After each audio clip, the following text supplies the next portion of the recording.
Football has given us heroes, legends, and icons. Pele, Cruyff, Messi, Ronaldo. The list of legends is long. But among them, one name stands out, a name that means so much more than just football.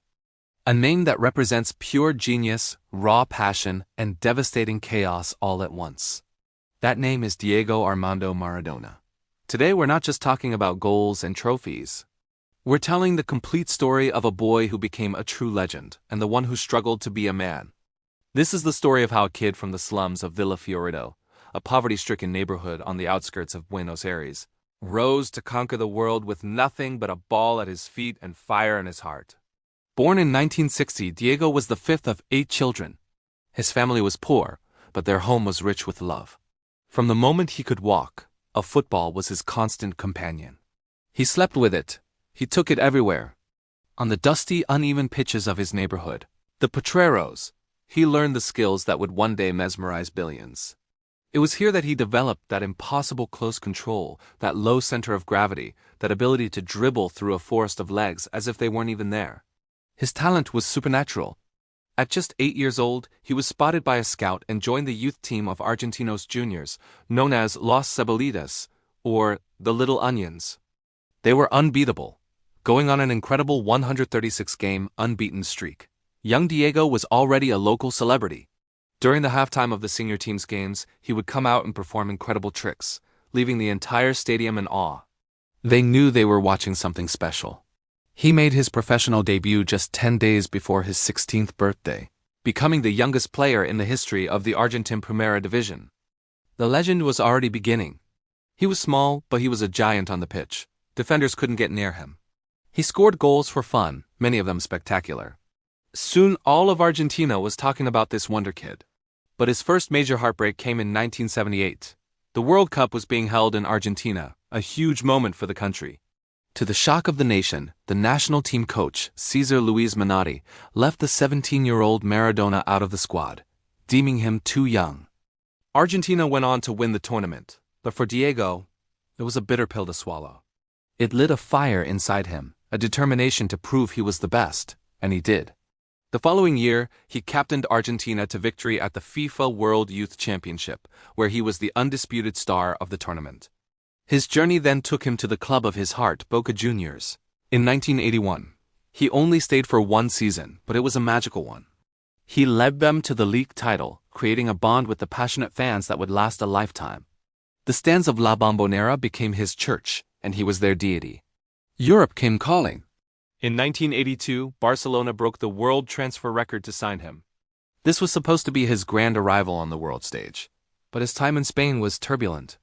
He contracted hepatitis, suffered a brutal, career-threatening ankle injury from a tackle by Andoni Goicoechea, the butcher of Bilbao, and famously got into a massive on-pitch brawl in the Copa del Rey final. Barcelona was a learning curve, but it wasn't his home. His destiny lay elsewhere. It lay in a city that was as passionate, as chaotic, and as misunderstood as he was: Naples. In 1984, the Italian club Napoli, a team that had never won the Serie A title, shocked the world by signing Maradona. At his presentation, 75,000 fans packed the Stadio San Paolo just to welcome him. They saw him as a savior, a messiah who could deliver them from the dominance of the rich northern clubs like Juventus and AC Milan, and he delivered. What Maradona did for Napoli is the stuff of legend. It's a fairy tale. He took a team of underdogs and single-handedly dragged them to the pinnacle of Italian football. In the 1986-87 season, he led them to their first ever Serie A title, or Scudetto. The city of Naples erupted in a celebration that lasted for weeks. Funerals were postponed. Murals of Diego appeared on every corner. He had become more than a footballer. He was the king of Naples. He would lead them to another title in 1990 and a UEFA Cup in 1989. He gave the city a sense of pride and identity it had never known. But we can't talk about Maradona without talking about the 1986 World Cup in Mexico. This was his tournament. This was his masterpiece. He was the captain of Argentina, and he was at the absolute peak of his powers. He carried his nation on his shoulders, scoring, creating, and inspiring in every single game. And then came the quarterfinal against England. A match loaded with political tension following the Falklands War just 4 years earlier. This game would define Maradona's legacy forever. First came the hand of God, leaping with England's goalkeeper, Peter Shilton. Maradona, much the shorter man, punched the ball into the net. The referee didn't see it. Goal. It was cheating, it was cunning, it was pure street smarts. But just 4 minutes later, he scored what many believe is the greatest goal in the history of football. Receiving the ball in his own half, he embarked on a mazy 60-yard run, slaloming past 5 English players before rounding the keeper and slotting the ball home. It was a moment of breathtaking divine genius.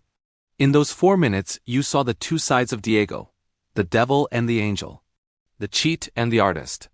Argentina won the game and went on to lift the World Cup trophy. Maradona was, officially, the best player on the planet. He was a god of football. But as the saying goes, the brighter the light, the darker the shadow. The pressure of being a god is immense. In Naples, his fame became a prison. He couldn't go anywhere without being mobbed. He fell in with the Camorra, the local mafia, and his struggles with cocaine addiction, which had started in Barcelona, spiraled out of control. The same city that had worshipped him began to turn on him. The fall was as dramatic as the rise. In 1991, he failed a drug test for cocaine and was handed a 15-month ban from football. His time in Naples was over. He left as a fallen idol. He returned to football, but he was never quite the same player. His performance at the 1994 World Cup in the USA showed flashes of the old magic, including a thunderous goal against Greece and that iconic wild-eyed celebration into the camera. But it ended in disgrace. He failed another drug test, this time for the stimulant ephedrine, and was sent home from the tournament. It was a heartbreaking end to his international career. The years that followed were marked by battles with his health, his weight, and his personal demons. He coached, he managed, he was a TV personality, but he was always fighting the shadow of his former self. He was a man of contradictions, generous and selfish, brilliant and flawed, loved by millions but often deeply alone. When he passed away in November 2020, the world mourned. Not just Argentina, not just Naples, but everyone who had ever been touched by his magic. Because Maradona was more than a player. He was an artist, a rebel, a symbol of hope for the underdog. He played with a joy and a freedom that we rarely see today. He showed that a boy from the slums could become a king. His story isn't a simple tale of success. It's a complex, human story about the dizzying heights of genius and the crushing lows of fame. It reminds us that even our gods are mortal. But his legacy on the pitch, that is immortal. The goals, the dribbles, the passion, they will live forever. There will be other great players, but there will only ever be one Diego Armando Maradona. Thanks for watching this journey into the life of a true football legend. Finally, my friends, if you enjoyed this story, please make sure to like, subscribe, and hit the notification bell for more in-depth explorations of the beautiful game. Thanks for watching.